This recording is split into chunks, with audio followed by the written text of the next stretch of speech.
So cuts are being made at the federal level, and they're affecting people and organizations at the local level. Employees at the Bryan Public Library say the Trump administration is trying to eliminate the Institute of Museum and Library Services, and as of March 31st, everyone who works there was put on administrative leave. The IMLS provides grants and funds services the library provides. I spoke to employees and library patrons about what this could mean for not only people of West Point, but all across the country. Cuts at the federal level are being felt here at home. Due to a suspension of grant processing from the Institute of Museum and Library Services, some services from your local public library will be unavailable for the foreseeable future. It really halts basic needs for the library. The Hoopla service is one of those. Jamie Evans at the Bryan Public Library says it's currently suspended and they do not know when it could return. We do not know when or if we will be getting those grant monies, so we don't know when we will be able to offer that service again. People really do enjoy it because it gives them 3 audiobooks a month, and then it gives them bonus at the end of the month. It also gives them ebooks as well as magazines.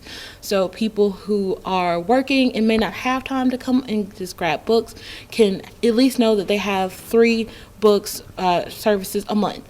It hinders people who can't come into the library, our elderly patrons who maybe just use the audio services. It's easier for them.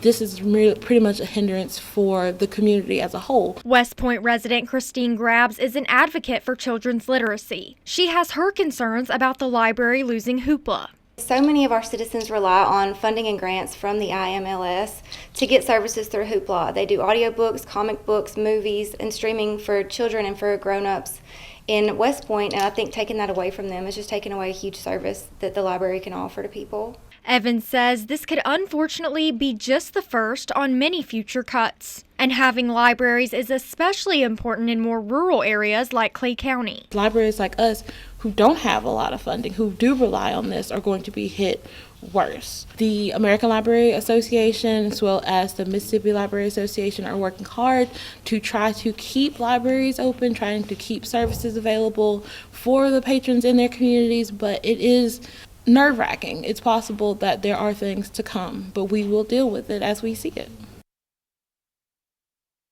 Employees at Bryan Public Library say they are working hard to keep services, and they are urging citizens to contact their representatives and senators.